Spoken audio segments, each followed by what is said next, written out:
السلام عليكم ورحمة الله وبركاته أخيارتيدا قيمة يا قدرين مدنو كسو دوادا warbixin aan ku eegayno waraysi ballaaran oo la yeelanay Muuse Dharaar Ducaale oo ku nool magaalada Diridhabe isla markaasina kamid ah dhalinyarada dadka baahida gaarka qaba waxaanu ka waraysanay gudaan xaaladda nololeed ee hadda uu ku sugan yahay iyo sidoo kale dhalinyarada kale lamid ah baahiyaha gaarka leh iyo sidoo kale gudaan xaalada deegaanka iyo sidoo kale gobolka City-ba mudane Muuse Dharaar Ducaale waa wiil dhalinyaro oo kamid ah dhalinyarada hormuudka ka qayb qaadashada howlaha horumarka nabadgelyada iyo sidoo kale maamulka suuban waxauna aan ka waraysanay bal gudaan xaaladda deegaanka isla markaasina waxa uu soo dhaweeyay qaab dhismeedka cusub ee xukuumadda deegaanku ay soo kordhisay isagoo sidoo kalena uga mahad celiyay xukuumadda deegaanka dadaalada horumarineed ee gudaan ka wado deegaanka waa kan mudane Muuse Dharaar Cabdullaahi oo waraysigiisa ku bilaabay sida tan isla markaasina ka warbixiyay gudaan xaaladda guud ee deegaanka ee la socod haboon بسم الله الرحمن الرحيم اللهم صل على سيدنا محمد marka hore Allah ya mahad iska leh marka xigta bahda war saxaafada wargeys City ayaan u mahad celinayaa waraysigan maanta aan bixinayo qaybo badan ayuu ka kooban yahay qaybaha oo ku saabsan isbedelkii ka bacdi ka dhashay deegaanka ama dalka Ethiopia aan ku noolahay marka koobaad waxaan soo dhaweynayaa qaab dhismeedka cusub ee dawladda deegaanka Soomaalida lagu soo daray ay ku soo dartay xukuumadda maanta deegaanka Armis amba ka talisa amba bulshada Soomaaliyeed matasha waxaan u hambaleynayaa xukuumadda deegaanka Soomaalida waxaan leeyahay waad ku maasantiin qaab dhismeedka cusub inaad ku soo dartaan qaab dhismeedkii hore ee sii jiray in meelihii mudnaanta lahaa ama looga baahnaa qaab dhismeedka cusub lagu magacaabay xuduudaha waliba gobolada xuduudaha ku yaala sida City Faafan daawa Liban kuwa kala qaab dhismeedka cusub nasiibka u yeeshay waxa weeyeen degmooyinka iyo gobolada kala iyagna xuduudaha aan ku oolin nasiibka u yeeshay marka koobaad waxaan leeyahay hambaliyo shacabweynaha deegaanka Soomaalida hambaliyo aan leeyahay waa wax noo soo biiray waa waxaan ku faraxno waa waxaan habeenina dhaarba aanu han weyneyn waxaan leeyahay waan soo dhaweynaynaa anigoo ah dhalinyarada gobolka City ku nool magaalada Diridhabe ismaamulka magaalada Diridhabe ku nool waxaan leeyahay hambaliyaan leeyahay marka labaad xukuumadda deegaanka Soomaalida maanta ka arimisa deegaanka amba ka talisa ee shacabka Soomaalida matasha waxaan leeyahay ala garab joogsado Soomaalinimaha ku garab joogsano maanta isbedelkii ka bacdi deegaanka horumar weyn baa ayaa ka jira isbedel baa ka jira la arkayo la afduubi karin oo aragti lagu arkayo dheer waxaan leeyahay shacabka Soomaaliyeed ee deegaanka Soomaalida ku dhaqan amba ku nool waxaan leeyahay waxaan ugu hambaleynayaa midnimada Soomaaliyeed inay ku dheeraadaan inayna aragtidoodu koobaad ay ka dhigtaan marka labaad xukuumaddu wax badan way qabatay waxba ma qaban lama oran karo laakiin wax badan way qabatay waxay qabanna u jiraa waxay qaban dee xukuumaddu waa bilaadan oo xil loo dhiibay weeyaan dee waxna way qaban kartaa waxna ma qaban karto raxmadda ilaahayba meel ma wada gaadho yaan leeyahay gaar ahaan anigu waxaan leeyahay gobolka City isbedelkii kadib gobolka City dagaalada ku furnaa dagaal ballaaran oo muddo socday sanado ah ayaa ku furnaa dagaalkaasi wuxuu saameyn ku yeeshay dhaqaalihii iyo bulshadii ayuu saameyn weyn ku yeeshay qoomiyadda Canfartana dagaalka lagu jiray oo ay nagu soo qaaday dadna ku soo barakicisay dunyana ku soo barakicisay dhulkii la deganaa Soomaalidu deganayna xasuuq aad u baan ka geysatay waxaan leeyahay xukuumadda war shacabkii soo barakacay Soomaaliyeed soo barakacay ka soo barakacay cadawga uu soo barakiciyay waxaan leeyahay war barakaca xukuumaddu hoos u eegto meelihii ku haboona hadda jiso ha ku ururiso ha ka warayso kow shacabkaasi way kala daadsan yihiin meelo badan bay ku kala daadsan yihiin shacabka hal la ururiyo xukuumadda ha ururiso bulshada kalena wixii karaankeyga ah ay ka qayb qaadanayaana ka qayb qaataan waxaan leeyahay xukuumadda taas aan soo jeedinayaa xukuumadda deegaanka oo Mustafa madaxweyne Maxamed Cumar oo ka hormuudka u yahay horta xukuumad maanta shacabkeega dhageysata oo tabashada shacabka ka jawaabta oo ka yar iyo ka weyn u siman oo iska weynayn oo la hadasha oo u damqata oo qof haday shakhsi ah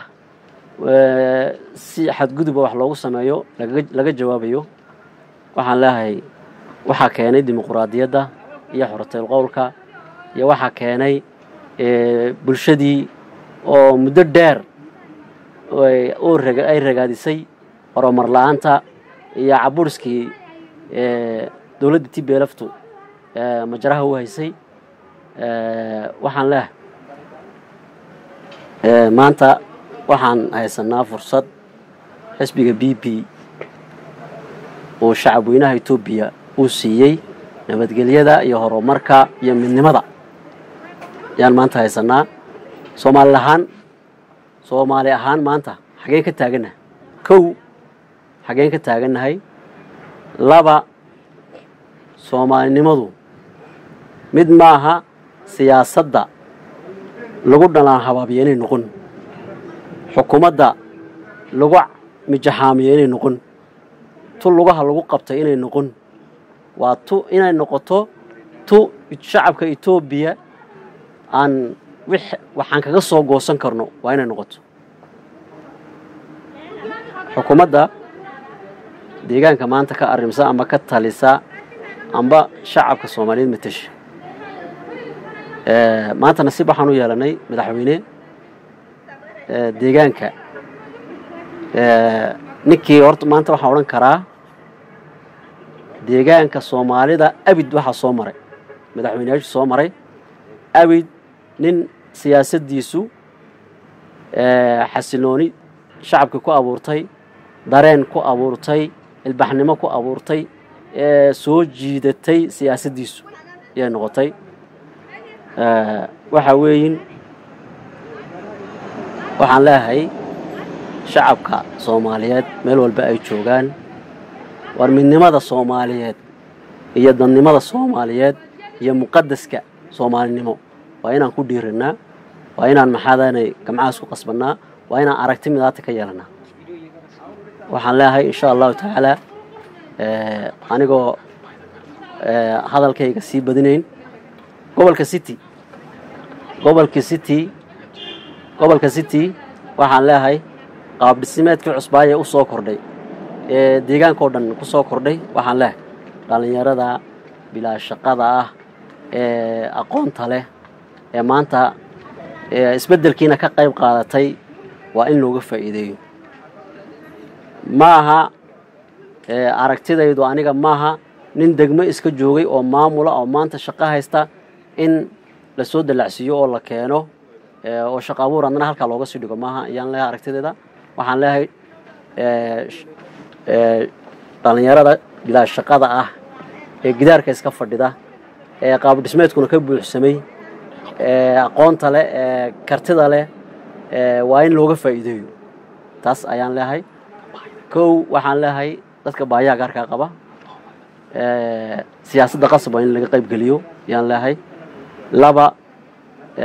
in la midabto koorana maaha midabto koorku ma fiicna in la midabto kooro gobolka city ahaan waa la midabto koora dadka baahiyaha gaarka qaba gobolada kale la mid maaha